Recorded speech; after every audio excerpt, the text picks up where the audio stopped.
بسم الله الرحمن الرحیم. عزتمندو د علم غیب پر رابطه باندې بعضې خلک پوښتنې کوي چې آیا ما سوا الله ته علم الغیب شته که نشته. دا زموږ عقیده ده او دا د اسلام او د قرآن عقیده ده او د ټولو مؤمنانو سلفن و خلفن دا عقیده ده او دا د قرآن او سنت نه ماخوذه ده چې عالم الغیب و شهادت صرف ذات الهی دی. د الله نه ما سوا ټول انبیا علیهم السلام چې دي هغه عالم الغیب نه دي. البته اطلاع علی الغیب او انباء عن الغیب لري چې الله رب العزت د وحی جلی په ذریعه چې قرآن دی یا د وحی خفی په ذریعه دی یا د الهام په طریقه باندې چې هغه د وحی اقسام بیان شوي په کتابونو د احادیثو کې په هغه طریقه باندې چې یو نبي ته خبر ورکي نو د غیب و حالاتو نه خبر ورته ورکوي. او پاتې شو علم غیب کلی چې هغه اصطلاحي علم الغیب دی، هغه صرف خاصه د الله ده، دا صفت خاصه د الله دی، بل چاته ثابتول شرک دی. او د قرآن کریم ډیر آیاتونه په دې باندې ناطق دي. یو ځای کې الله فرمایي وعنده مفاتح الغیب لا یعلمها الا هو. ګورئ علماو دې لاندې لیکلي چې وعنده مفاتح الغیب لا یعلمها الا هو. دلته دا لو الا چې د ادوات ته حصر دي او دا د قبیلې د قصر د صفت نه دی موصوفه پورې. قصر الصفت علی الموصوف دا مطلب چې دا صفت د عالم الغیبیت چې دی دا مختص دی د الله پورې او تجاوز نه دی کړی. قصر حقیقي دی او علماو لیکلي قصر حقیقي خو بیا په دوه قسمه دی او علی وجه الحقیقت دی یو ادعایی دی. دا قصر الحقیقي علی وجه التحقیق دی، ادعایی نه دی. نو مطلب دا دی چې دا علم الغیب صفت چې دی دا د ذات الهی پورې مختص دی او تجاوز نه دی کړی د الله د ذات نه انبیا او رسولانو یا بل هیڅ چاته حتی ملایکو ته هم تجاوز نه دی کړی. البته پیغمبرانو ته الله رب العزت خبر ورکوي، هغې ته انباء عن الغیب وی او هغې ته اطلاع عن الغیب وی. لکه په سورة الجن کې دا خبره شوې، الله رب العزت فرمایي عالم الغیب. الغیب کې تفسیر روحالمانی لیکلي الف لام استغراقي دی او دا استغراق حقیقي دی لکه اوس مې درته وویل. نو عالم الغیب الله رب العزت دی چې عالم دی په ټولو مغیباتو باندې فلا یظهر علی غیبه احدا. نو دلته د غیب اضافت به هی ضمیر ته وشو چې الله ته راجع دی. نو الله نه خبرې په هغه خپل غیبو باندې هېڅوک، یعنی کوم چې علم الغیب کلي دی هغې باندې هېڅوک نه خبرې، نه نبي نه بل څوک. نو الا من ارتضى من رسول مفسرین لیکلي دا الا استثناء منقطعه ده، ما بعد په ما قبل کې نه دی داخل، په معنا د لاکن سره ده. او لاکن خو راځي د پاره د دفع د توهم چې ناشوي د کلام سابق نه. نو معنا یې دا ده چې مخکې نه دا خبره به چا ذهن ته راغلي چې الله عالم الغیب دی او علم غیب ټول الله پورې مختص دی، نو انبیاو ته به د غیب و خبرې بیخي نه ښودل شوي.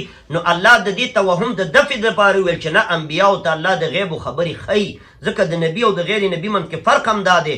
الله د راتلونکي حالات قیامته پورې د قرآن یا د حدیثو د وحی جلی او خفي په ذریعه الله پیغمبرانو ته ښیي، خو عالم الغیب پیغمبران نه دي. عالم الغیب دې ته وایي چې بدون د اسبابو نه بغیر د وسایلو نه په کلي طریقه سره د عالم په ذره ذره په ټولو جزیاتو او کلیاتو باندې پوه وي.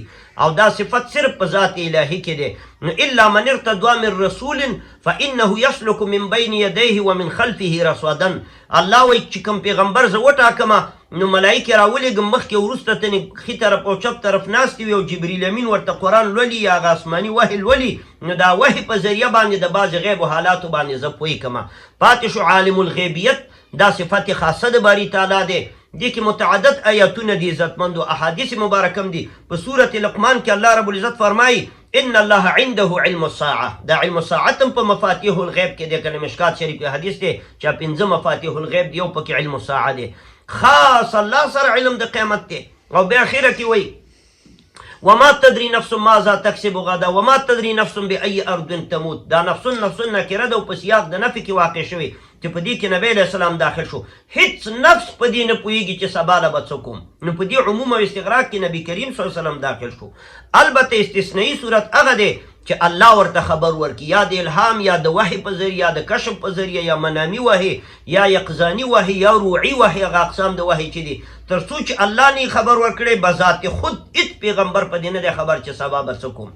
ځکه دې وجې نه چې ماشومانو په سندره کې ویل چې وفینا نبي یعلم ما فی الغد، نبی علیه صلات وسلام ګوره د دوی نه منې. او ځینې بریلویان حضرات دا وایي چې نه علم غیب دا صفت خاصه د باری تعالی نه دی، دا پیغمبرانو تم ثابت دی. دا عقیده شرکی ده. مختار الکل او عالم الغیب دا صرف ذات الهی دی. او قرآن کریم کې چې چرته د علم غیب خبره راغلی په ادواتو د قصر سره راغلی. تاسو د مختصر المانی بیا څه دپاره وایي بریلوي حضراتو؟ ادوات د قصر دا ما او الا چې دی الله او الا دا خو ادوات د قصر دي. ګوره لا يعلمها الا هو. د دې مثال دی لکه لا اله الا الله. نو چې لا اله الا الله کې قصر حقیقي دی چې الله نه ما سوا بل اله نشته، خو لا يعلمها الا هو کې هم دا معنا دی چې الله نه ما سوا بل عالم الغیب هم نشته دی. هغه ادوات د قصر او دا خو دواړه یو شی دي. نو څنګه د الله نه بغیر بل اله نه مني او الله نه بغیر بل عالم الغیب مني؟ نو د دې او د هغې قصر منځ کې څه فرق دی؟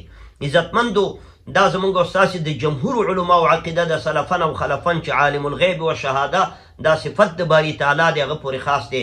البته پیغمبرانو ته الله رب العزت خبر ورکوي، خو هغې له انباع عن الغیب یا اظهار الغیب یا اطلاع علی الغیب وایي، هغه علم غیب نه دی. علم غیب هغې له وایي چې به ذات خودي د خپله د سورة الجن د دې استثنا نه هم دا معلومیږي چې فلا یظهرو الا که دا الا متصل هم شي نو معنا اظهار یې پې الله کوي. نو چې الله پې اظهار وکړو هغه بیا علم غیب نه شو.